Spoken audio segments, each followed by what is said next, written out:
আজি দিনটোত একো এটা আপডেটেই দিয়া নাই, ভিডিঅ' এটাও বনোৱা নাই। তাকে বোলো ভিডিঅ' এটা বনাওঁ, সৰুকৈ আপডেট এটা দিওঁ, গাড়ী কি কি ষ্টকত আছে মোৰ ঘৰত, সেই বুলি ভিডিঅ' এটা বনালোঁ আৰু। ভাতি পেলাই হ'ল মানে সন্ধিয়াই হ'লে এতিয়া। মোৰ ঘৰত গাড়ী কেইদিনমানলৈকে ধেৰ হৈ আছিলে, ভৰি আছিলে, কিন্তু লাহে লাহে এতিয়া গাড়ী খালীয়ে হ'ল। এতিয়া মোৰ ঘৰত ষ্টকত কি কি আছে চাওক। ভাৰ্না, একদম মৰমৰ ভাৰ্না এখন দেই, চবৰে পচন্দিতা গাড়ী আৰু ক'তো স্ক্ৰেচ নাই, একদম মজা হৈ আছে।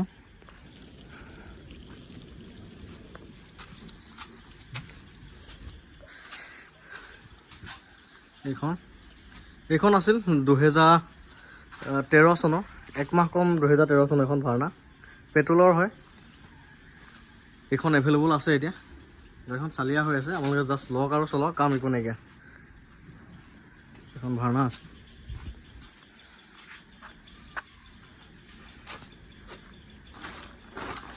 এয়া চাওক গাড়ী চকচকীয়া হৈ আছে আৰু কালাৰে চালাৰে, এনে ইণ্টেৰিয়ৰে চাব নে বাহিৰে ভিতৰে চাব।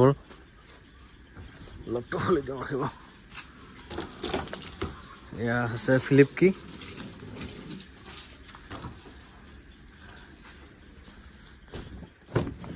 এয়া হৈছে ইণ্টেৰিয়ৰ, এক লাক্সাৰিষ্ট, কি ধুনীয়া হৈছে চাওক। এয়া হৈছে ইণ্টেৰিয়ৰ,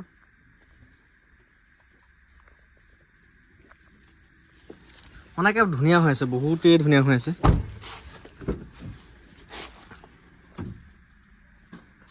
ভাৰ্নাখনৰ স্পেচ বহুত আছে দেই, চুইফ্ট ডিজায়াৰতকৈ বহুতেই বেছি স্পেচ আছে। এয়া হৈছে ইণ্টেৰিয়ৰ। এইখন গাড়ী মই দামটোতো কৈ থৈছোঁ, 2.5 লাখ টকাত লৈ ল'ব পাৰিব, ইনক্লুডিং ট্ৰেন্সফাৰ। গাড়ী চালিয়া হৈ আছে আৰু মোৰ গাড়ীত নন এক্সিডেণ্টেল আৰু চিল ইঞ্জিন পাব, 100% পাব। এই ৱেগনাৰখনৰ কাৰণে বহুতে ফোন কৰি আছিল। এইখন গাড়ীও মানে পাঠশালাৰ পৰা এজনে বুকিং কৰিছে আৰু এইখন ল'ব। এইখনো গাড়ী চাওক, বাহিৰে চাব নে ভিতৰে চাব। ত' এইখন চাওক, চিট কভাৰে চাব নে মানে গাড়ীখনৰে ৰঙে চাব, সকলোবিলাক আপডেট হৈ আছে, বহুতেই ধুনীয়া হৈ আছে এইখন গাড়ী। গতিকে এখন পাঠশালাৰ পৰা ল'ব আৰু।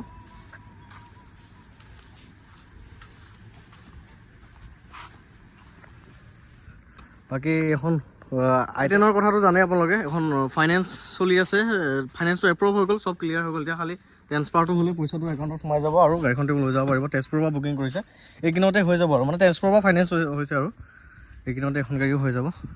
আজি এখন গাড়ী লৈ অকণমান ফুৰিব যাম, মানে এইকেইদিন চলোৱাই নাই, একেবাৰে গাড়ীখন অনাৰ পৰা চলোৱাই নাই, বহুত দিন বহি গ'লতো, 20 দিন মানে বহি গ'ল, 20 দিন বেছিহে হ'ব।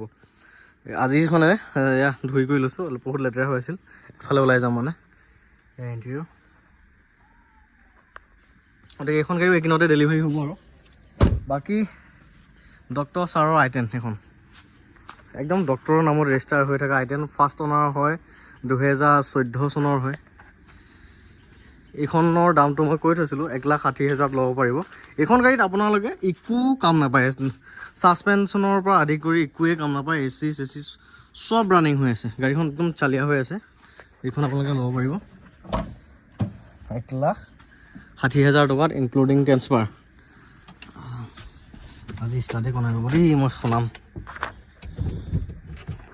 আজি দিনটো ষ্টাৰ্টেই কৰা নাই, চাব হা। চাউণ্ড শুনিছে মানে, চাবিটো গোটেইটো ঘূৰিবই নাপালে, মানে ষ্টাৰ্ট হৈ গ'ল। গাড়ী চলিছে 70,000, এখনৰ ছাৰ্ভিচ বুক ৰেকৰ্ড চেকৰ্ড চব আছে দেই, এইখনৰ ছাৰ্ভিচ বুক ৰেকৰ্ড চেকৰ্ড চব আছে। গাড়ীখন বৰ ধুনীয়া হৈ আছে, এইখন আপোনালোকে ল'ব পাৰিব 1,60,000 টকাত। খালি অলপ স্কেচ আছিলে, কালাৰ চালাৰ কৰোৱা আছে আৰু বাকী স্কেচ এতিয়া একো নাই, যিখিনি স্কেচ আছিল কালাৰ কৰোৱা গ'ল।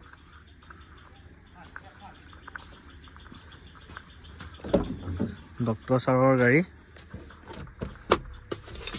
এই হোণ্ডাইত কাগজ পাতি দিছে না, চব আছে।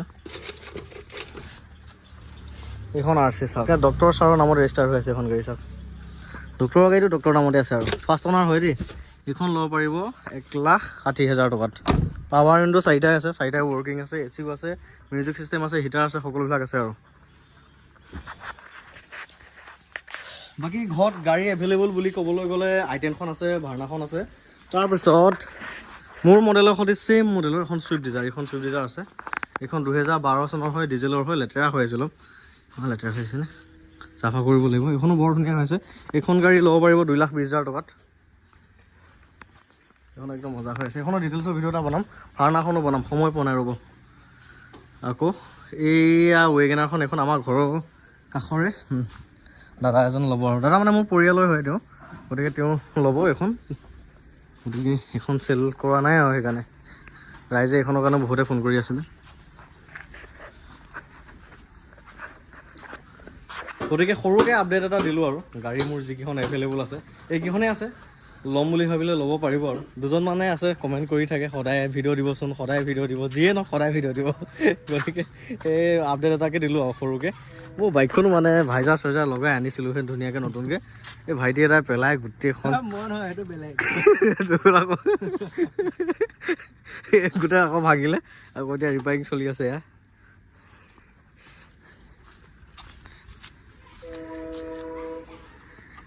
এয়া হ'ল আমাৰ গৰুকেইটা, যাইছি, গোটেইকেইটা যাইছি আৰু। ঘৰখনত ধুনীয়া ধুনীয়া গাড়ী ভৰি আছে দেই, বৰ মৰম লগা হৈ আছে।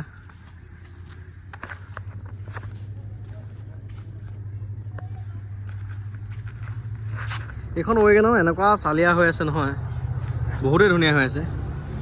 এয়া গাড়ী মানে মডেল চডেলৰ ওপৰত নাযায় আৰু মানে কণ্ডিশ্যন মেটাৰ কৰে, কণ্ডিশ্যন। এতিয়া সেইদিনাখন চাব যোৱা এই ৱেগেনাৰখন দেখিছিলে, 2011 চনৰ আছিলে যে 38,000 চলিছিলে, চিটৰ পলিথিনটোৱে ফালা নাই। মানে আচৰিত লাগে মানে গাড়ী কি হিচাপত ৰাখিছে। সেইটো মানে ধৰক দামটো ক'লে আৰু 2.5 লাখ বুলি, কিন্তু পাৰ্চনেল মই যদি ইউজ কৰিবলগীয়া হ'লহেঁতেন মই 2.5 লাখত কিনি ল'লোহেঁতেন, কিন্তু মোৰ আনি ধৰক চেল কৰিবলগীয়া থাকে ন, সেইকাৰণে কিনিব নোৱাৰিলোঁ। কিন্তু গাড়ীখন চালিয়া হৈ আছিল আৰু। এতিয়া সেইখন গাড়ী 2011 চনৰ আছিল, 2026 টেক্সটো ফেইল হ'ব, ধৰক কাগজৰ ভেলিডিটি শেষ হ'ব, আকৌ ৰিনিউ কৰি ল'লেই হ'ল। এনেকুৱা হয় 2020 চনৰ গাড়ী এখন ধৰি লওক আপোনাৰ 35 2035 আপডেট আছে, কিন্তু সেই গাড়ীখন একে গুষ্টি মৰি যায়, মানে ঘুগলা হৈ যায়গৈ। গতিকে গাড়ী বয়সৰ কোনো কথা আহি নপৰে, কণ্ডিশ্যন ভাল হ'ব লাগে। আপুনি ভাল কণ্ডিশ্যন হ'লেহে ভালকৈ চলাই থাকিব পাৰিব। আপোনাক ৰাস্তাত কোনোবাই সুধিব নেকি এখন 2014 চনৰ গাড়ী নেকি, 2014 হ'লে মই নুঠোঁ দেই, 2020 চনতহে উঠিম, সেনেকুৱা নহয়।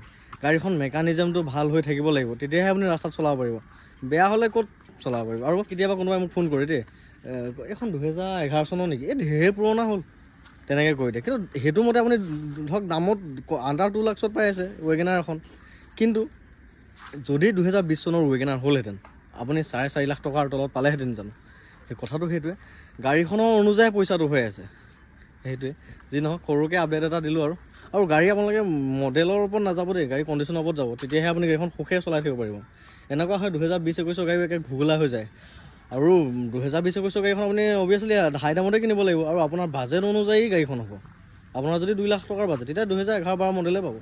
আপোনাৰ যদি 5 লাখ টকাৰ বাজেট, তেতিয়া আপুনি সেই 2011-12 গাড়ীখন চাই লাভ নাই, আপুনি 20ৰ কেইখন চাওক, তেনেকুৱা আৰু মানে। চাৰ ক'ত যায়? ল'ৰা KTM লৈ বেলেগ আৰু দেই। কিয় বিয়া বাৰু পাতি ল'ৰা KTM লৈ ঘূৰি ফুৰে দেই, হওক দিয়া। এখন কিমান তোমাৰ এখন বাইকখন কিমান আহিছিল অনুৰোধ কোৱাচোন? 2,90,000।